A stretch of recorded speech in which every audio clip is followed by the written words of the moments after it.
Hi, everybody. Welcome to the PC Perspective Podcast. This is episode 177 for November 3rd, 2011. I'm Ryan Shrout. Believe it or not, I'm Jeremy Hellstrom. I'm Josh Walrath. And I'm Al Malventano. And if you're watching the video and you were confused by who the strange person on our podcast this week is, that is actually Jeremy, sans beard, sans facial hair. So don't be scared, little children. It will be okay. He got the true Brazilian on that. But. Yeah. Nice. So we had some internet issues here on my end, so we're running a bit behind our recording schedule, so we will jump right into things. We had quite a few bits of news and reviews kind of come up this week in the hardware world. First up, I did want to point out what I thought was a pretty cool little device. It wasn't a perfect device. This is the Lenovo Thinkvision Lt 1421. Not the best name I've ever seen for a product, but what's cool about it is that it is a portable monitor, and essentially what this does is it allows notebook users that are addicted to multi-displays, or people who want multi-displays but they work in one location most of the time, and every once in a while do they want to kind of take a second monitor with them. This allows them to do that. So let me look here at the specs. It's a battery powered external monitor that hooks up to your notebook through a USB connection and acts as a secondary display. It has a resolution of 1366 by 768, and it does come with Lenovo's anti-glare treatment, which is nice. The resolution, not fantastic, but I think for a lot of notebook users that will kind of be pretty close. I'm trying to see which machine Matt actually tested it with here. I believe it had a higher resolution than that. It was actually a pretty cool little device. I'm trying to see where he had the battery life here as well. It wasn't super, but let's see. It connects to 2 USB ports on your laptop, so that's actually nice. It doesn't require external power, which is pretty cool for a unit like this, except obviously the battery that's included on it. They were able to get, so here's what it was. So the Dell Inspiron 14Z got about 6.5 hours of battery life by itself. When they plugged in the external monitor, and they plugged in the LT 1421 from Lenovo, it took the battery life down to about 4 hours and 25 minutes. So you did lose 2 hours of battery life using this secondary display powered strictly through USB. So it is a noticeable impact on your battery life, but if you need to do multi-monitor for some stuff, you can even do, if you're doing small presentations, you don't have a projector handy, you can do this where you turn the secondary monitor around. You're kind of looking at one screen, they're seeing the other, that usefulness as well. If you're interested in that, go to the review at pcper.com, Lenovo Thinkvision Lt 1421. I don't think I've seen a review of that anywhere else yet, so it could be interesting. Let's see, we're going to talk about a lot of other stuff. One thing that I did actually just post up today as of this recording is a mobile GPU comparison that looks at the GeForce GTX 580M and compares it to the Radeon HD 6990M. So a couple of things, because even in our own staff kind of chat application that we use, we had some confusion on what the nomenclature actually meant, the 580M and the 6990M. On the desktop part, the 6990 is actually a dual GPU configuration. That is not the case in the mobile part. It is a single GPU part. You can get it in crossfire configurations, but it will be 2 6990 GPUs. The GTX 580M is a single GPU as well, and it's the fastest mobility GPU offered by NVIDIA, and the 6990 is the fastest mobility GPU being offered by AMD, and that's kind of why they used those nomenclatures. A couple of people were commenting that maybe it felt like a little disingenuous in that part. I don't know. I guess I've been so used to that being the case that it never really struck me as that way. Anybody else, Jeremy, Alan, or Josh, think that maybe that's a bad way of doing things and they really should call these closer to what their desktop parts are, or is it just something that doesn't really matter? It's just branding. I mean, yeah, it'd be nice if they'd stay with something a little consistent, but yeah, it sounds a little bit better because the numbers are higher. And for your average mobile user, it's 1366 resolution, and they don't know that it can actually do what it can do. They're barely ever going to put it to an external display other than a TV, in which case, well, now you're even down to a 720. So I guess, as far as we're concerned, we will figure it out like we did. We did track it down. Yeah. But so I'm just used to them playing with the names. I think part of it also is there's a lot more SKUs based on the lower end parts on the mobile side than on the desktop side, which means they maybe have to space out the numbers a lot more because if we look on the first page of the article, we actually compare, I kind of show you what the comparisons are to the desktop parts. The GTX 580M is pretty similar to the GeForce GTX 560 Ti on the desktop side. So you're talking 384 CUDA cores. The mobility part has lower clock speed on the core clock, shader clock, and the memory clock, but it does have 1.5 gigs of memory instead of 1 gig of memory, that type of thing. But that's its closest comparison on the desktop side. On the 6990M from AMD, the closest comparison is actually the Radeon HD 6870. They both have 1120 processing cores. And again, lower clock speeds and lower memory speeds and that type of stuff. So that gives you an idea of kind of what we're comparing, a GTX 560 Ti and a Radeon HD 6870 with clock speed differences that can make a noticeable shift in performance. We tested, 6 games: Metro 2033, Lost Planet, Dirt 3, Battlefield Bad Company 2, Deus Ex, the new Deus Ex Human Revolution, and of course Battlefield 3. And what we came up with is it was a pretty split battle. If we look at Metro, AMD won that game. We're testing alternative resolution, I should say, of the M17X, the Alienware M17X notebooks that we had in the house to do this, which is 1080p. AMD also won Lost Planet 2. NVIDIA won Dirt 3. Bad Company 2 was pretty much a tie. Human Revolution actually went to, that was actually a dead tie, 48 frames per second for each, and a slight edge to NVIDIA on Battlefield 3. So both of these companies claim to have the world's fastest mobile GPU. Nobody seems to be accurate, at least in our 6 tests. It seems to be pretty much split back and forth, which becomes a point, or a problem rather, when we start to look at the pricing. Alienware M17X, we went through the whole customization, the build process. It comes with a GTX 560M part by default. If you want to upgrade to the HD 6990M, it's a $200 upgrade. If you want to upgrade to the GTX 580M, it's a $500 upgrade. So there's a $300 gap between the Radeon HD 6990M and the GTX 580M. That seems like a lot to me. And I think it will seem like a lot to anybody that is actually kind of looking for these types of reviews and these types of performance numbers. I'll be curious to get your guys' kind of thoughts. So there are some advantages that NVIDIA's mobile team has over AMD's team. Optimus is still definitely a plus.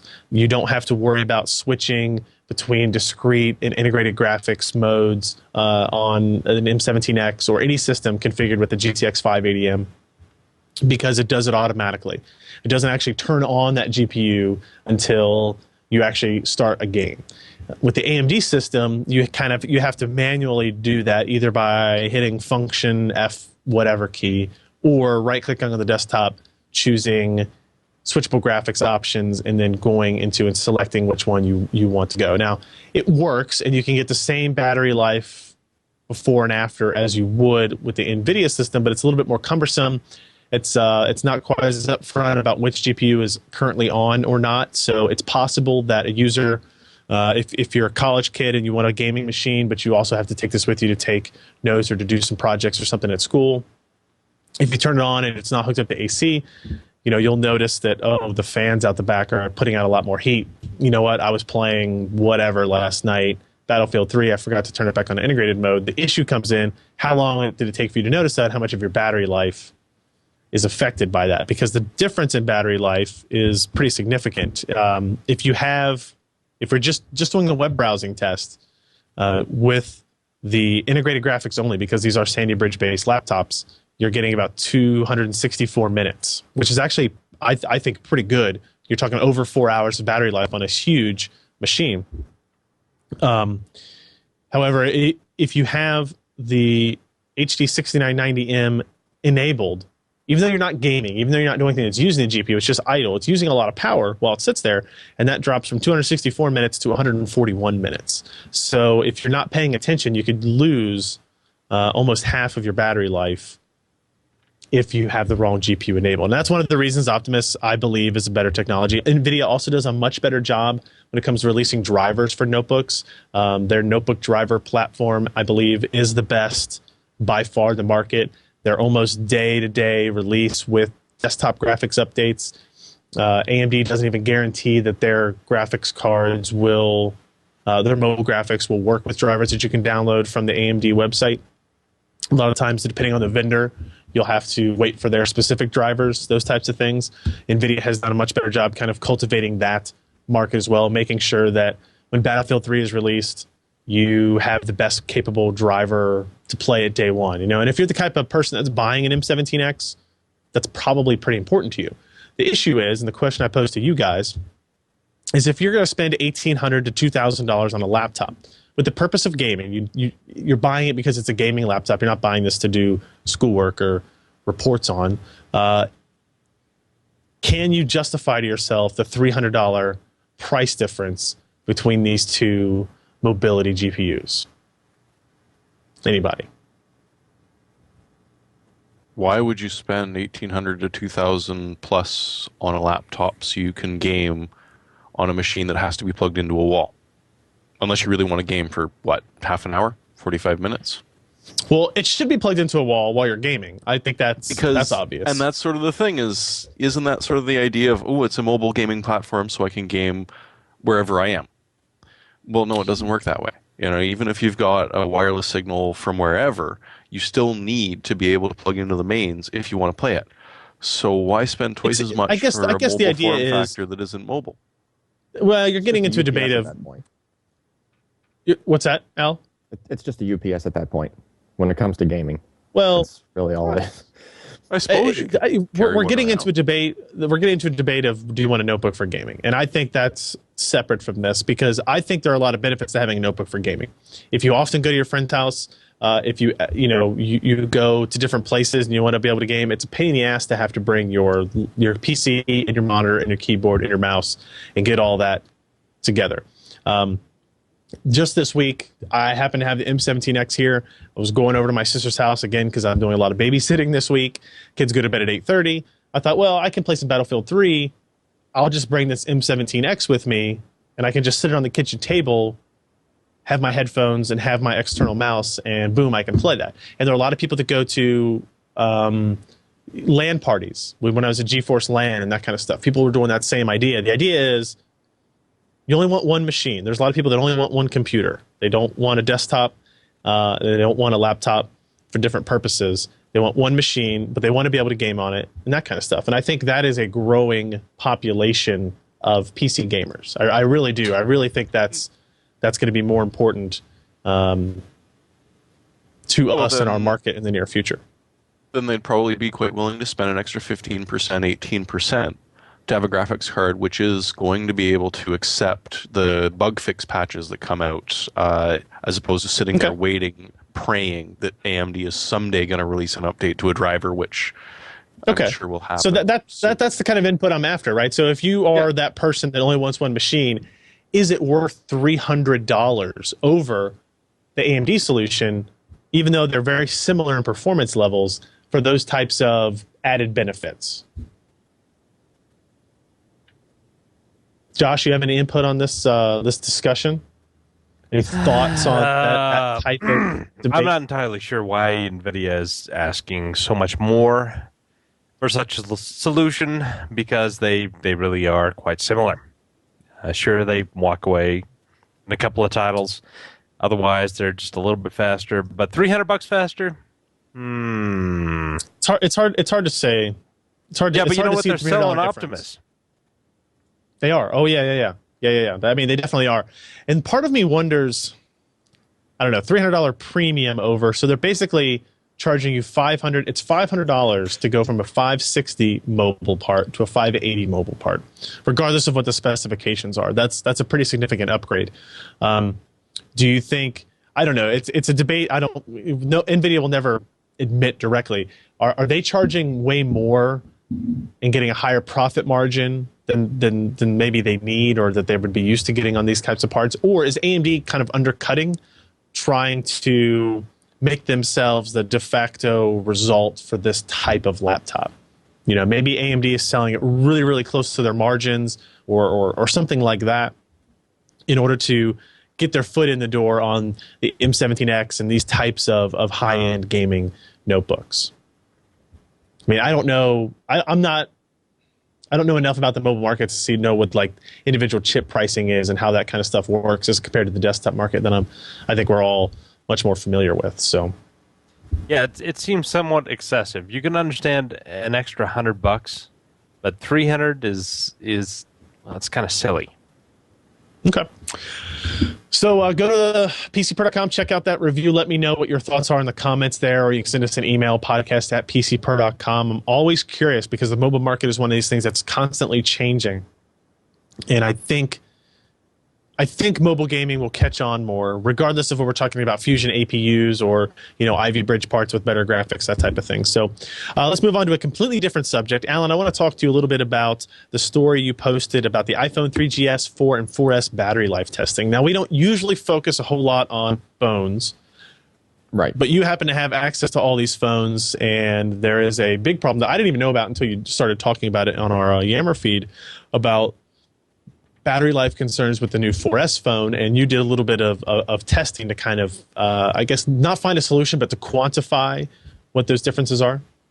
Right, because the problem is that there is actually a couple bugs. If you guys remember back, it was like, I don't know, maybe 4 or 5 months ago, one of the version 4, whatever, 4.3 point something of iOS came out, and had some issue where it kept some process running in the background all the time, and it would just blow through your battery. Like 6 or 7 hours, your phone was almost at zero. And that was even if it was off, standby, just sitting there on your desk, not even really being used. Well, that kind of problem has cropped into the release of iOS 5, but it's only under specific kind of circumstances. So only people that are using some kind of weird, like some of the calendar notifications and some of these other, things. So you pretty much have to be doing something to trigger this. And if that happens, well, if you run a dual-core processor at full tilt, it can blow through the battery much faster than even the iPhone 4 could, right? So some people are seeing that, right? That's not what we were going to cover, actually, because what I wanted to figure out was, okay, let's assume that the bug is not there, right? Because what happens is people will restore their phone to a blank thing. They won't restore their backup. They'll try a clean start, and then some of them, the problem comes back for them again because presumably they're installing something, they're doing something with their configuration that triggers this. So I wanted to, it's like, let's see, is the phone actually have a problem? Because there's huge numbers of people returning the phones to the store and getting a replacement, which seems kind of silly if it's not actually a hardware issue, right? So how do we figure out, is it actually a hardware issue? Well, I just went, what's the simplest combination of things we could do to the phone that would still sort of simulate people actually using their phones throughout the day? So did some things like I just picked like a couple of games, iBooks, like surfing, using Safari to just go to a few of the built-in websites like Google, Yahoo, stuff like that. I kept it extremely simple. I tested all those things beforehand just to make sure that they did not cause that issue to happen, the bug, the actual like really bad battery draining bug with the phones. And I just went through a test. I took all 3 phones, did the same exact thing to all 3, and just logged what happened. And we have a chart up on as part of the review. And it's just a simple plot of, what's battery life do over time when all 3 phones are doing the same thing? So a 3GS, a 4, and a 4S. And they pretty much stayed neck and neck. But the one thing that we did notice out of the test was that the standby time on the 4S was actually pretty bad. And actually almost half of its rating. And its rating was actually, Apple had derated it. So the 4S standby time rating is 300 hours. The 4 is 300 hours. The 4S is 200 hours. So they dropped that. Of course, they didn't mention that during the keynote. But presumably, it's just a dual-core CPU. Probably even in its standby mode, it's a little more power hungry. The 4S does have a higher rated battery. It has I think 10-50% more capacity than the 4. That's still not enough to counter it. And from the looks of the results, basically if you just let it sit there, it goes through, just goes through the battery at a faster rate than either the 4 or the 3GS. So just something to take note of. This is something that we're not sure if Apple can fix that part, because this is something that Apple sort of admitted that there was an issue with before the phone even came out by derating that standby time, right? So who's to say? But I just wanted to know for a fact that, okay, software issues, software bugs aside, how much worse is it really? Is it really bad enough where you need to return your phone and go for another one? That kind of thing. And there you go. That's the test. It's just it's up to, just another thing for people to look at before they take that trip and go through all the, it's such a huge hassle going through something like that. And I even briefly considered it myself, thinking, maybe it is worth swapping out. So many of these other people were swapping their phones out, but it was only half of them were saying that it fixed it. Some people said it fixed it, and then they'd come back a day later. Oh no, it started doing it again. So it just seemed kind of like mass confusion on the Apple forums and stuff like that. There's even a thread that it's 100 to 200 posts per day for the past 3 weeks to this one thread. Yay. It's just out of control. It's not even you can't even follow it anymore. So it's not that Siri is juicing. Yeah, I don't know. I was just trying to quench some of the craziness going on. Ken said he saw something like that as well, because he actually has both his 4 and his 4S at the same time right now, as he decides where he's going to port his number to and all this kind of stuff. And he noticed he only played a little bit of music on the 4S, hasn't done any calls or any data, that kind of stuff. And from 11 a.m. to about 6 p.m., it had gone down by almost 20% of its battery. Yeah, so. and even when it's a pure standby, not playing music, anything, it's not horrible as long as you're charging the thing every night anyway. It's really not too much of a big deal. It's not big enough deal to me to have returned it or going back to my store. But it is enough where it's past that threshold where if you had the phone in your pocket for a few hours and you knew it was at 100%, and then you turn it back on and it drops a few. Especially if you're used to the 4, it's like a much more noticeable drop. Right, it's enough for where you think there might be a problem, and it just gets more complicated by the fact that there is that bug that sometimes makes it really go through the battery. It does 15 to 20% per hour when that bug is present, which is really bad. It basically keeps the phone running constantly. So something to keep an eye on. I think we saw information about an updated iOS 5 that was supposed to address the battery life issues. I think actually earlier today. I don't know if it's released, but it saw some news about it maybe pending. So, all right, we're going to talk about some other things, including hard drive price spiking, AMD's Q3 results, and a lot more stuff. First, we want to take a quick break to thank today's podcast sponsor. All right, thank you, MSI, for that. Now, let's see. We talked last week or 2 weeks ago about how much money Intel made. It was quite a bit. Now we're going to talk about how much money AMD made. Josh, so why don't you enlighten us in how much money the primary competitor currently to Intel, profited? Yeah. AMD. Them. Yeah. Switch to me. Oh, okay. Or switch to that. That works as well. They made some money. Woo! Not nearly as much as Intel. Yeah. But they did make some money. They had $1.69 billion in gross revenue. That means everything that they brought in. And their net income was $97 million. If you compare those numbers to Intel, they are pathetic. But Intel is a big company. Yeah, it's better than what AMD has been doing lately. Namely, in the past couple of years, which was bleed money rather profusely. And they no longer are. You know, they got rid of all of that, unfortunate debt that was ATI. They were able to shuffle that off into the nether. And finally, we have a company that seems pretty stable. They got rid of their fabs. So that's a big chunk of change that they no longer have to worry about, even though they do still have a stake in Global Foundries and ATEC. But it's not nearly as pressing as when they just owned it themselves, and we're trying to keep up with the Joneses. The Joneses being Intel and their large treasure chest of gold-pressed platinum, or whatever currency you're so enamored with. Yeah. We found out a few things in this quarter that, well, not so much found out, but rather were confirmed. AMD has some issues with yields, namely on their Llano processors. Demand for that product is high, but they cannot meet the demand with their current supply, and that is primarily due to issues in between the design and the actual fabrication. There's a lot of finger pointing going on between the two companies, and nobody has a really good sense of what the hell is going on, other than they're not getting enough chips out of the whole thing as they were wanting. So companies like Dell, Toshiba, Sony, whoever who wants to integrate these chips, which have, really nice graphics portion and a pretty decent CPU portion, they're just not able to get the numbers that they're wanting. So AMD is kind of, well, they're disappointed in pretty much every situation with themselves, their manufacturing partner. And so even though they're selling Lanos, they're not selling as many as they want, and they're just not producing enough. And so we don't have the big growth of this quarter that we were expecting.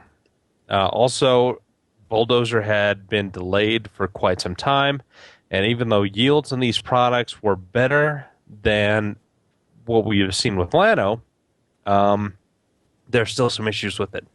Namely, they were not able to get the clock speed up as high as they were wanting for the TDPs that they were aiming at.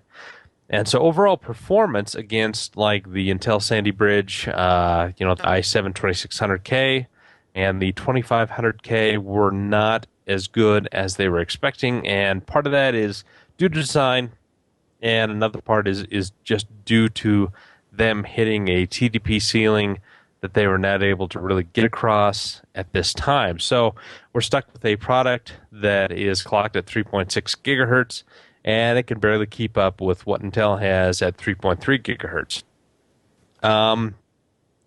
Otherwise, they have cut down a lot of their expenses. They're keeping R&D costs under control. They're not hiring a whole lot of new people, but they're still able to get product out the door.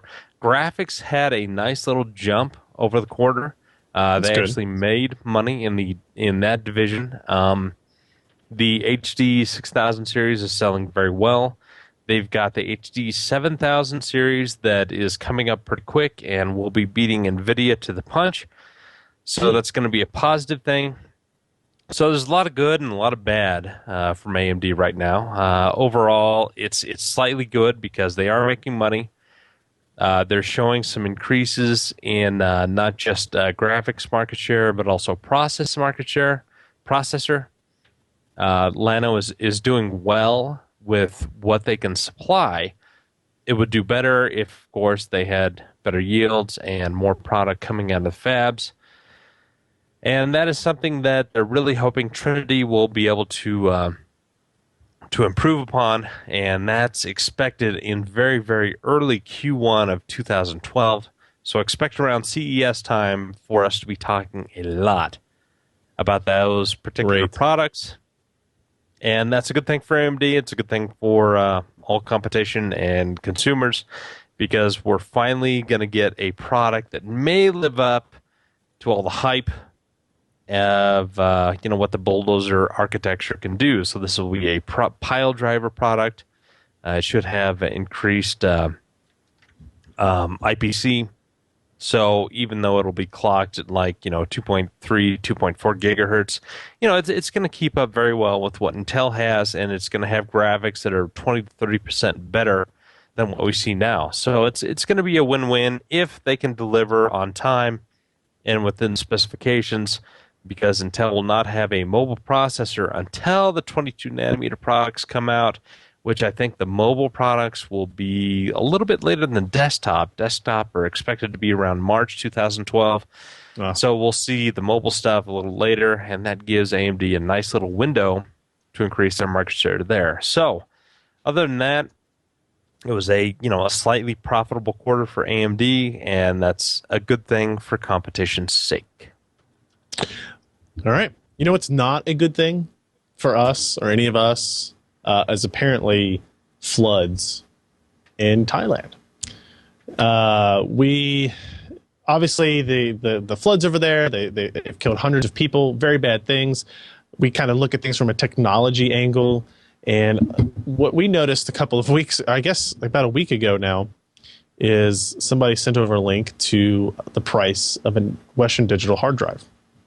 Now, we often talk about hard drive prices and how awesome they were and how you could buy a 2 terabyte hard drive for like $70 or something like that.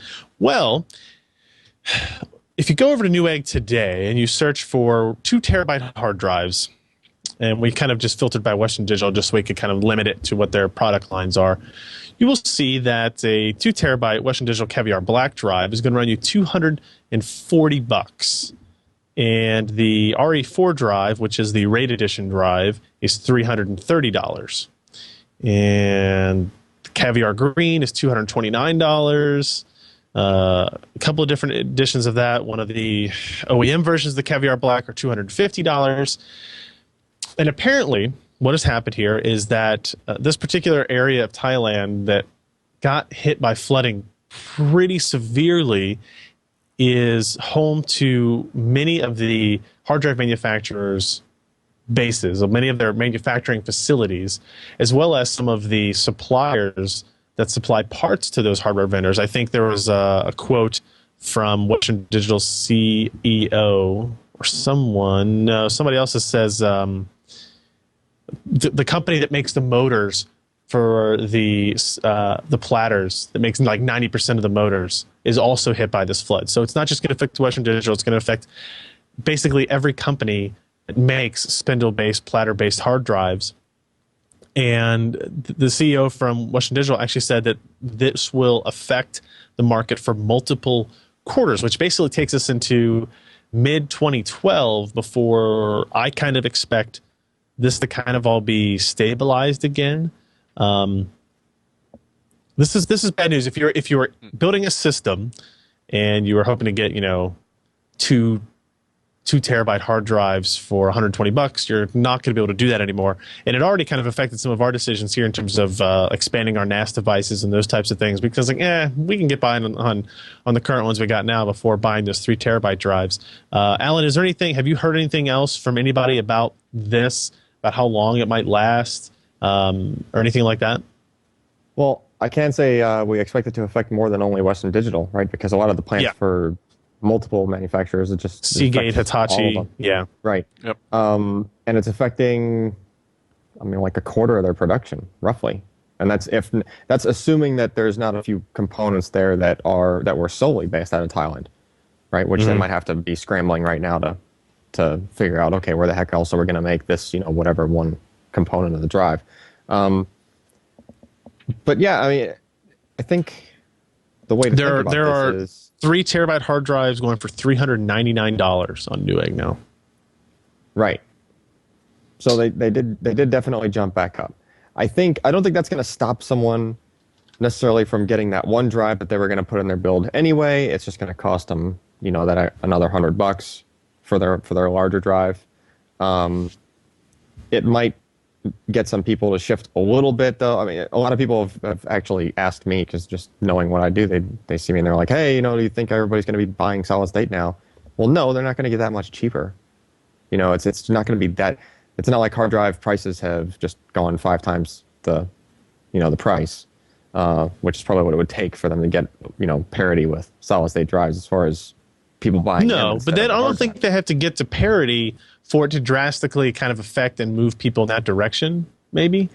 Well, right. If they're building that PC and they're like, okay, well, the 2 terabyte drive that I used to buy is now $200, and so is a 6 gigabit solid state drive that's 120 gig, they might, if they don't have the need for that 2 terabytes capacity wise, and they're willing to just sort of suck up the small drive for a while, and then say, 6 months later when the prices come down on hard drives, then I'll get my hard drive.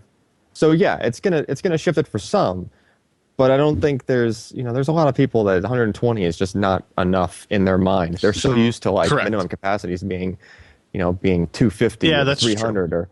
or yeah, because I mean I've seen people just scoff at that. They're like 120, really? And then I have to take the extra couple minutes and explain to them, well, you move all your music and your movies and all that stuff goes on the other drive, and then they sort of get it. But even then, not everybody is it just jumps on that mentality shift that you have to do for that. But yeah, I mean, I'm sure it'll have some effect, for sure. Enough for it to be this huge, momentous swing, and everybody's just going to start using SSDs. I don't think it's going to be enough. No. We need more price drops on solid state. I was going to say, if memory vendors really wanted to stick it to hard drives, if that was some reason, a goal they actually had, this would be their chance to do it, right? Because we're basically seeing a doubling of hard drive prices, doubling in cost per gigabyte. But even then, I just looked up that 3 terabyte hard drive at $399 is still about 13 cents per gigabyte, which is, basically an order of magnitude difference than most SSDs currently are. So, we're talking about a 10 times difference in price per gigabyte there. So, again, and it is bad news for the people over there, and we feel for them. But hey, people need hard drives too, I guess. So we'll see. We'll see how long it takes this to the water to drain away, and how long it takes them to fix their facilities, and if they can make up some of that capacity on at other manufacturers. Yeah, I'm sure that flooding. I'm sure that flooding affected all those guys like just drastically, because if you think about that tooling, it does not like vibration, so it's pretty much right on the concrete slab of whatever the place is. So which means it's not going to be high in any building, right? So anything anywhere that the flood hit, it's not that they were negligent in not preparing for this. It needs to be as close to ground level as possible.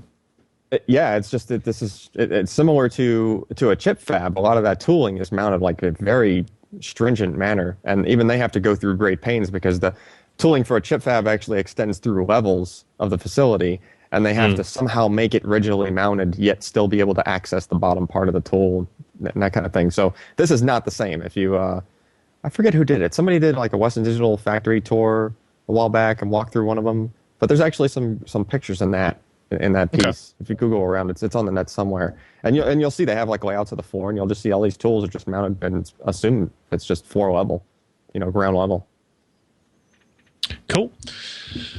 So if you can wait a little bit, I'm not sure if I would recommend people waiting like another month or two for hard drives, or if you think you're going to need hard drives in another month or two, go ahead and buying now. I'm not good at playing the stock market either, so I wouldn't listen to me, I guess is what I'm saying. Yeah, it's too tough to call how the market's going to react, if people are going to back off versus how quick they're going to be able to prepare, facilities, right? Because they say their impact might affect multiple quarters, sure, but they might get 90% of the way there within like just a couple of months, and then just be still cleaning up a little bit of, that's what I'm hoping for. That's what I think we're all hoping for. So right.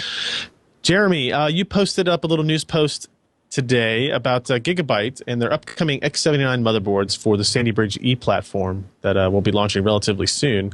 Gigabyte sent over some information about their boards integrating Bluetooth 4.0 and Wi-Fi, which maybe doesn't sound very necessary, but let's just say you're recording a podcast and the cable internet goes out. You have a 4G modem. That's great. You have a 4G Wi-Fi hotspot, but your desktop machine, no, it doesn't have Wi-Fi integrated, but these would, right? So what kind of cool features does this offer?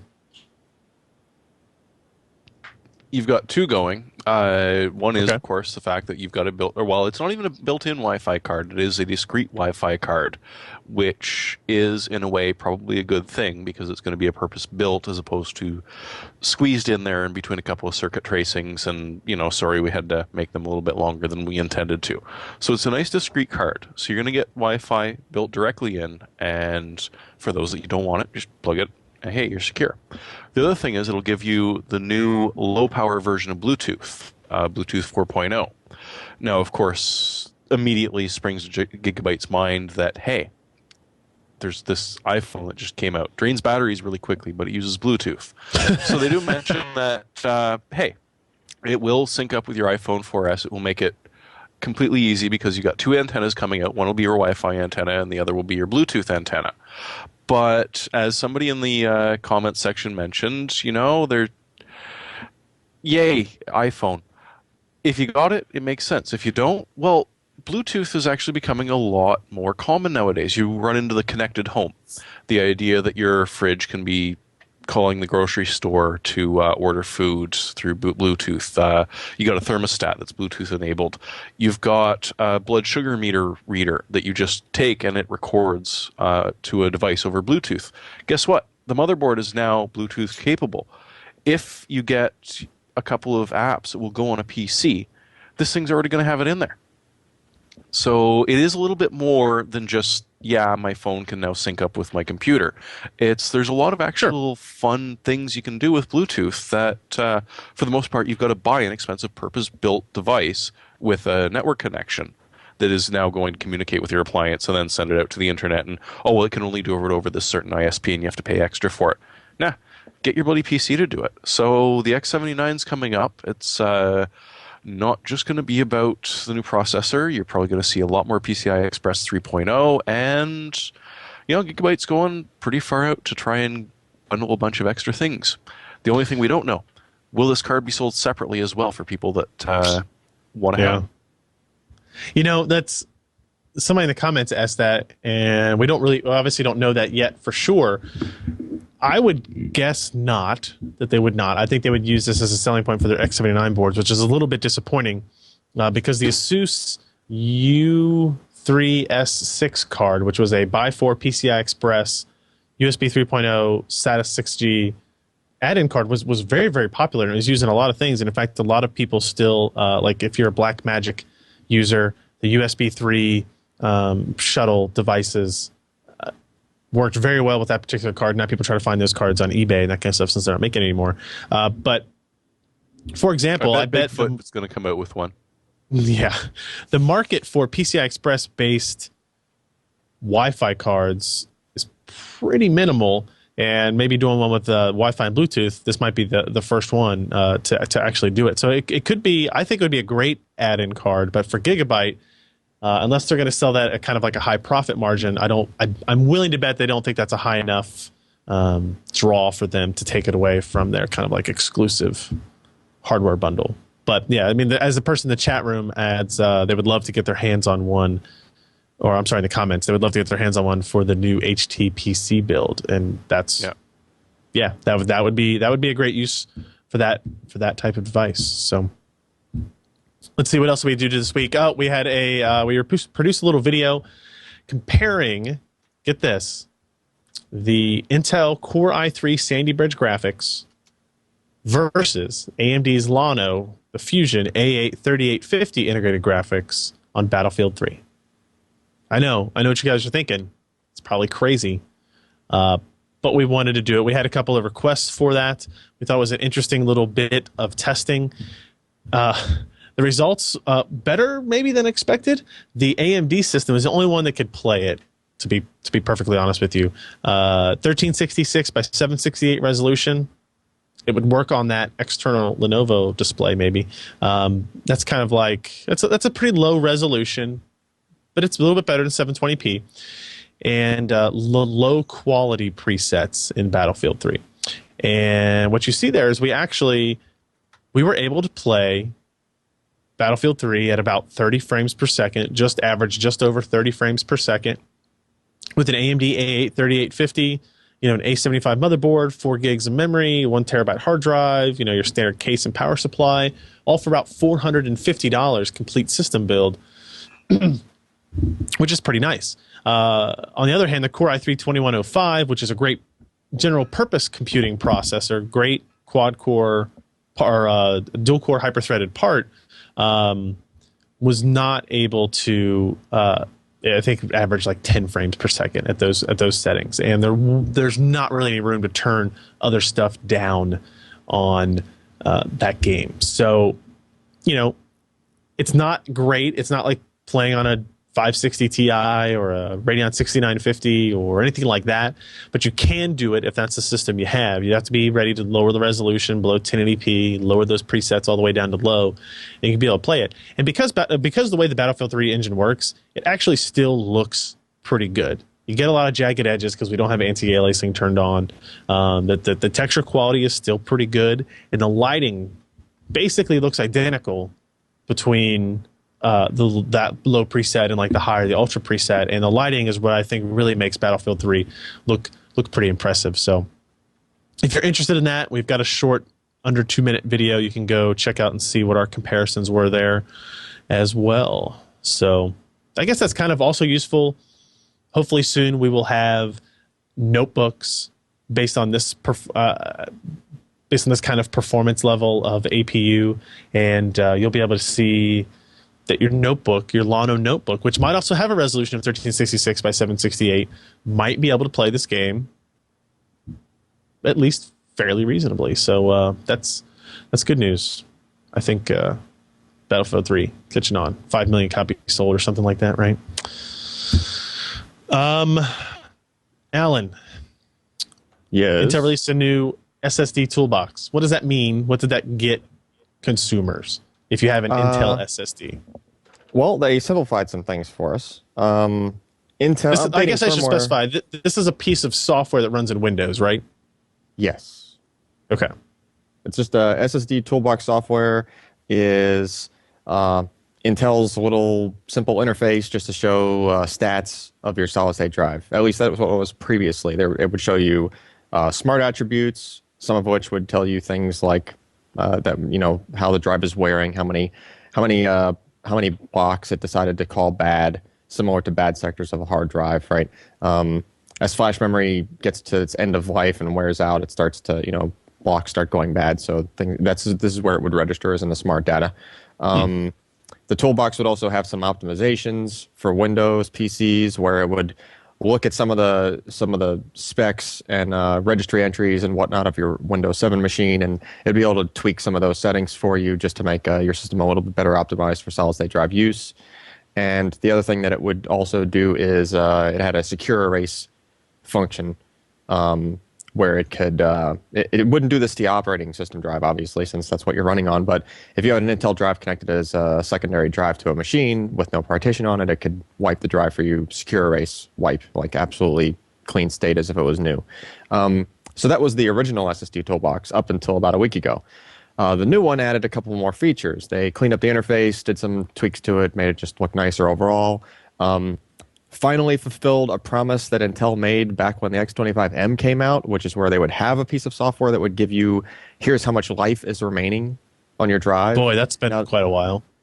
Yeah, and I mean, granted, you could figure this out from just looking at the smart data, but now it's just a nice graphical thermometer looking thing. It's 100% down to 0, and I presume that it tracks just with how much writing you've done to that particular SSD based on what Intel expects it to last as far as its lifetime. So very handy. I mean, you could see if your drive's down to, getting down in the 15, 20% or something, you must have really written a lot to it, first of all, and which, would take a typical person 5 to 10 years to probably do easy. But at least you have something to look at, right? There's that. There's also, it does firmware updates to drives within the tool. So now it's similar to what OCZ's toolbox software does. OCZ did this, I think last year they did that. They just rolled all their firmware patches, because firmware updates for solid state drives are real clunky, right? Some of the manufacturers, you have to use a DOS boot CD with a tool, DOS and boot. have to go. Well, you have to go in your your BIOS and you have to do some craziness with sometimes these tools don't work with AHCI mode. You have to change your controller into compatibility mode or IDE mode, all these other things. It's just a pain in the butt. So now that there's a tool for it, then things are easier. Am I breaking up or something? No, I don't know what that was. Who just That spoke? was really bizarre. That was That was Josh. me. I'm falling apart. No, it wasn't me. Oh, it's the Canadian. His family. packets are Oh. losing. Oh, Oh no! Oh no! Pay off your customs guy. I'm not gonna. I So- can't comment too much. So go ahead. So yeah, I mean, it just cleaned it up, made it. It looks like a completely new piece of software. It's like they recoded the interface for it, and it's just the next iteration of it. It's pretty nice. Cool. Definitely worth getting. All right, And it's one free. more piece of news before we get into our hardware software picks of the week, and hopefully Jeremy's packets will be back on track by then. This is a rumor that I spotted over at Guru 3D that is saying that there's speculation that NVIDIA is going to be upgrading the GTX 560 to 448 CUDA cores. So let me just read here from this. A card that's been very successful in the $230 graphics market, it might just be getting an upgrade in time for the pending holiday buying season. According to the report, the new version would move from the current 384 CUDA cores to 448, essentially adding another full SM or symmetric multiprocessor to the GPU. Now keep in mind that the GF114 GPU that the GTX 560 is built on, that's completely full, right? So this would... If they upgrade this would essentially be taking the GTX 570, which is built off GF110, and cutting another SM off of that. So think of the 580, it has, 512 CUDA cores, processing cores, essentially. You subtract, how many do I subtract from that? 36, I guess? No. I know I'm doing my math all of a sudden. You subtract a whole SM from that, to get the 570, you subtract another one to get whatever this rumored new card is. They seem to think that they're going to call it the GTX 560 Ti, or the new 560 Ti. I don't know anything about this card, if it's actually going to happen. If they were going to do it, but sure hope they would maybe call it the GTX 565 or something like that. We saw that last generation, right? We had the 460, 465, and the 470 at some point, right, Josh? So this is not an unheard of thing. And I think it makes a lot more sense than simply just remarketing that 560 Ti that has already been in the market for quite some time and been a fairly successful product. So GTX 550 T2. T2, yeah, there you go. T1000. Oh, We could do that as well, So yeah, it would rumored to have 14 SMs, include 448 shader processors, 56 texture units, 320-bit memory bus, 40 ROPs. A very similar configuration to the old GTX 470, it says. So you would expect power consumption to rise because it is based on GF110, not GF114. And they also theorized that it also means that the updated card would feature 2 SLI connectors enabling 3-way SLI, something you do not have on the current 560 Ti. So, and it kind of makes sense that this card would exist, either the 560 Ultra or the 565, whatever it is they call it. Because if you look at the pricing structure on NVIDIA's cards, there's a 560 Ti that you can buy for about $230 at its reference clock speeds, and then it jumps all the way up to $340 for the GTX 570. So there's a $110 gap there where the Radeon, which Radeon card kind of sits in that field? The 6950, I guess? Or Yeah, something? 6950 is about 250, and the Okay. 6970 is 330. Yeah, so essentially AMD has 2 cards in that price range between the 560 and 570 that NVIDIA doesn't really have anything to address. And if you know anything about the graphics card market, they are fond of releasing new SKUs to specific price points when their competitors are outdoing them in something. So prepare for that, I guess. Maybe they're saying for the holiday season. It's November now, despite the fact that I got that incorrect at the beginning of our podcast. So it's November. They need to do this if they're going to do that. So maybe we'll know more soon. So let's get into our hardware software picks of the week. I'm going to go first because that's just how we roll here. I didn't have anything specific except for something happened to me right before the podcast that was upsetting. We were having some issues Was with it our... was it a high colonic? No, that would be way more upsetting than this, actually. Yeah. Um, Okay.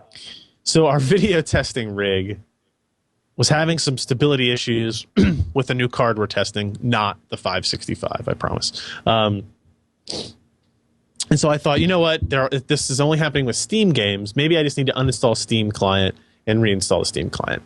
And I thought, stupid me, if I go into the control panel and uninstall Steam, that it would leave all the game data behind.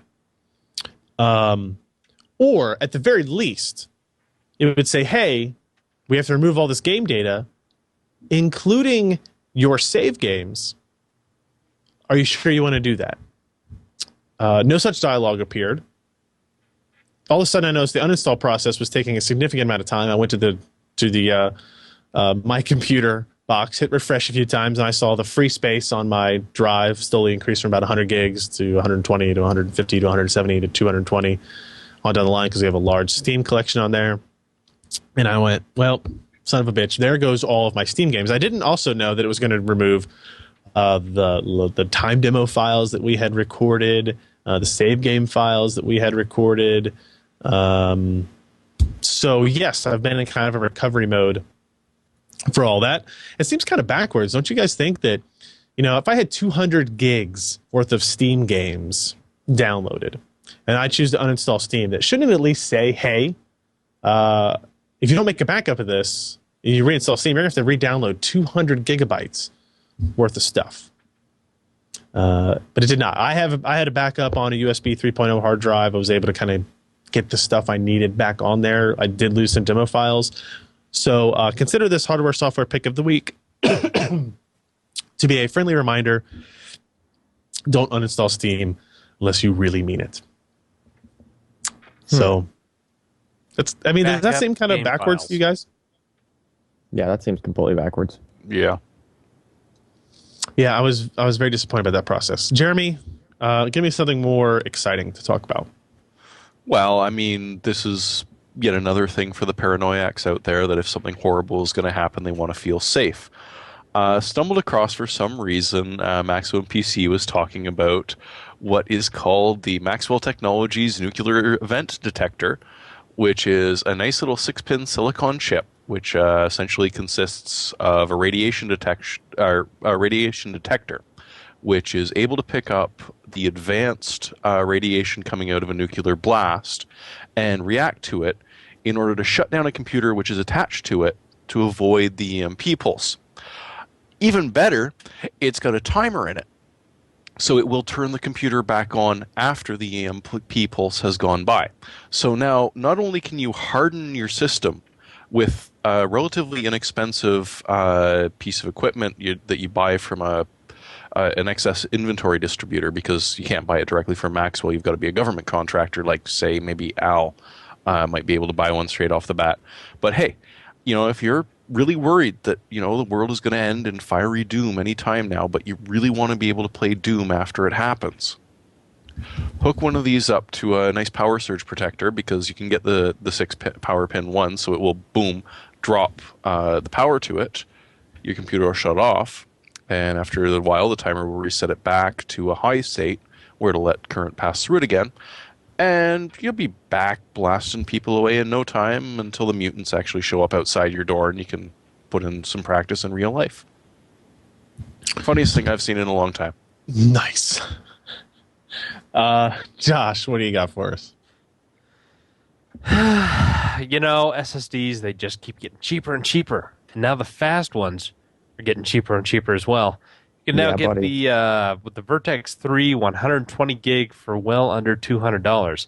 I think after rebate and everything you can jump through hoops on, it's like $169 for a 120 gig drive. And considering what we were looking at even just 6 months ago, this is a really nice thing. And once you start thinking that, hey, they finally got a fix out for all these issues, I can buy one and use it in relative peace.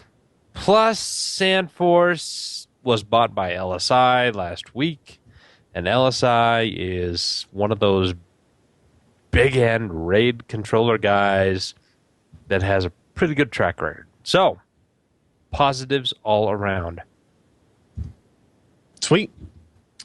Alan, last on the list. I got two. One software, one's in a roundabout way hardware. All right. First, Electric Sheep Screensaver. If you've never heard of it, you should probably check it out. I've been running it forever and just, I don't think I've ever made it a pick. It's just basically, it's pre-rendered graphics. Pretty good graphics, actually, that's done. And it's pre-rendered. It downloads like peer-to-peer style to your computer in the background, and it just keeps a little cache of different clips of this pre-rendered video. And it just they're done in such a way where it's like a repeating loop for a certain part of it, and then there's transitions from one loop to another loop. So it looks like it's just a seamless, really cool thing running on your PC, to the point where it might fool people into thinking that your PC is just doing it real time. So that's cool. And my anti-pick along Ryan's lines for hardware is, so a lot of us use like Linksys routers, right, guys? Yeah. Linksys, Cisco, whatever you want to call them. Did any of you know that in order to RMA one of their routers, you must get a number from their tech support drones? Must Like, get you a can't just what? go to their- Terribly unusual. Like an You RMA can't- number? Yeah, like if you go to their Yeah. website and you say return RMA form, and you put the form where you put your name and all your other info, the first blank is a required field, and it's tech support ticket number. So you have to get a number from somebody in India, basically, judging by who I had to talk to. Yeah.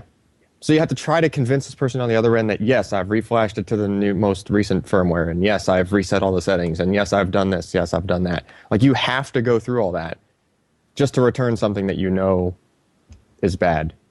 Cisco does And- the same bloody thing. Well, Linksys is Cisco now.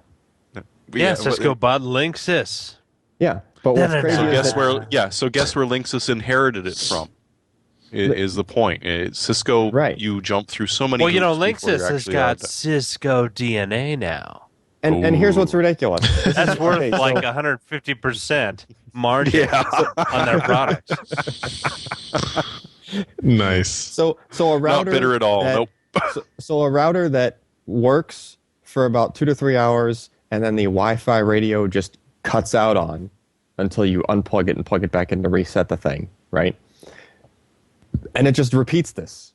It does it regardless of which firmware you have on it. Even if you have open source firmware on it, it still does that, right? So obviously this is a hardware thing.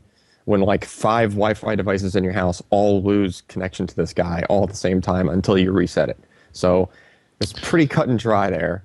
Especially, I don't know, you know, man. I think my complaint has way more validity than yours. Yes. Well, yes. But you had a backup. And what's funny, I had a backup. So I plugged in my old, WRT54G in its place, right? So, and it was already running, right? And when I I'm did on the phone with the completely switchboard, lose a demo file for Left 4 Dead 2. So now we're just not going to use that benchmark anymore because if doesn't I matter was to me. there, I would get that file back. Take that, Valve. If you were there, you would get that file back. Yeah, it's just deleted. Still I on the drive guess. somewhere. Okay, you can tell me how I can do that because that would be awesome. Okay.